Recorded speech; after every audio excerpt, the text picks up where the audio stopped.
पहले तो सभी को नवरात्रि की शुभकामना और बधाई।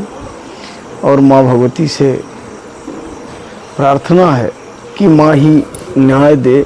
जब देवता भी त्राई त्राई करने लगते थे राक्षसों से, तो भगवती के शरण में जाते थे और माँ भगवती उन्हें राक्षसों से मुक्ति दिलाती थी। इस समय पूरी राक्षसी प्रवृत्ति के लोग हावी हैं और जीवन एक ही जैसा होता है। जीवन चाहे हमारा हो चाहे किसी अन्य वर्ग का हो, सांस चली गई तो मुर्दा हो जाते हैं। और इस बात की पीड़ा हमें है।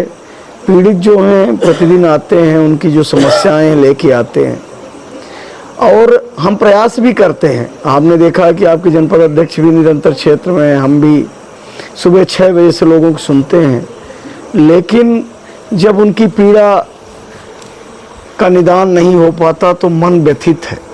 और 9 दिन हमारे नवरात्रि के व्रत चल रहे हैं। उसके बाद हमने जैसे पहले भी कहा था, आप देखिए कि जिस तरह से मुद्रिका कोल की हत्या की गई थी, आप सोचिए कि क्या किसी मंत्री, विधायक, सांसद या किसी बड़े अफसर के परिजन की हत्या की गई होती तो क्या आज तक खुलासा ना होता?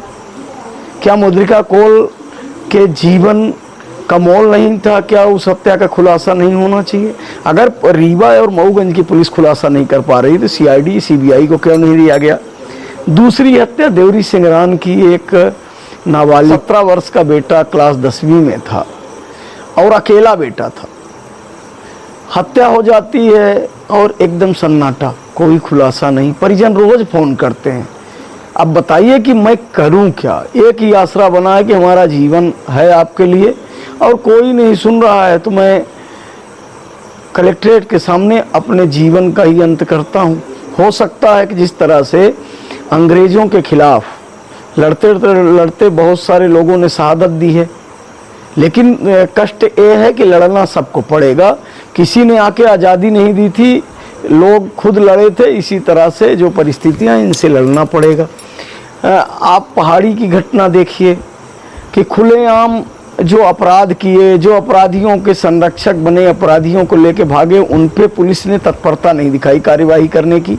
लेकिन जो एक पीड़ित परिवार था दलित समाज से, और वो जिसके 3-3 घर के बच्चे हॉस्पिटल में थे, एक काल के गाल में समा गया और न्याय की मांग करने के लिए वो धरना दिए थे। तो स्वाभाविक है, जो लोग थे जिनकी आत्मा जिंदा है हो गए। तो पुलिस ने क्या किया आपने देखा। आरटीआई से हमने जो जानकारी ली है वो भी देखा है आपने कि रात को 11-12 बजे 1 बजे ले गए और फिर जब हॉस्पिटल ले गए तो 3 घंटे पुलिस कहाँ लेके घूम रही थी नरेंद्र मिश्रा को। और डॉक्टर साहब बोलते हैं कि कमरे में लाए, तो क्या हॉस्पिटल में कोई नहीं रहता? आउटसोर्सिंग के नाम में आप चाहे नई गढ़ी के देखिए, कहीं हॉस्पिटल हो, किसी विभाग में जो लड़के हमारे काम कर रहे हैं, उनको 8-8 महीने से 10-10 महीने से कोई पेमेंट नहीं देता, जबकि उस ठेकेदार का एक अनुबंध पत्र बना होगा, कितना पैसा देना है, ये सारी चीज़ें लिखी हुई। इसी तरह से किसानों की समस्या देखिए, ट्रांसफार्मर चारों तरफ जले हैं, केबल का एक टुकड़ा तक नहीं है। लेकिन भाई अगर 4 महीना ट्रांसफार्मर जला है तो 4 महीना का बिल मत दो, केबल जली है तो बिल मत दो। इसी तरह से ग्रामीण सड़कों की बदहाल स्थिति है। छात्रों का आप इस महाविद्यालय में देखे हैं कि किस तरह से क्या नाटक है उनके रिजल्ट का। लॉ कॉलेज जो मऊगंज में था, जो बिल्डिंग बन रही थी जिसमें कलेक्ट्रेट लग रहा है, जानकारी में आपके भी आया होगा कि लॉ कॉलेज की मान्यता खत्म हो रही है।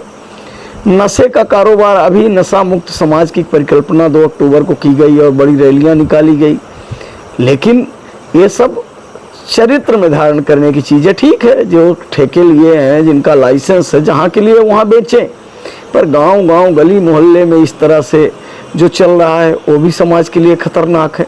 WRD द्वारा 2 बड़े बांध बनाए गए, पिपरछता और लालगंज। कई करोड़ रुपए खर्च हुए, एक बूंद पानी नहीं है। आखिर उसकी जांच क्यों नहीं हो रही, रिकवरी क्यों नहीं हो रही?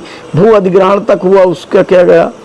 इसी तरह RES के द्वारा जो रोड बनाई गई, कब बनेगी? 3-3 साल से नहीं बनी। मुख्यमंत्री जो सरोवर है उनकी हालत, भ्रष्टाचार जो व्यापक स्तर पे हुआ उस पर कोई कार्यवाही न होना, गौशालाओं की बस से बदतर स्थिति, इन्हीं सभी चीज़ों को लेके अब केवल माँ के शरण में है और नवरात्रि के बाद कलेक्ट्रेट के सामने आमरण अनशन करेंगे।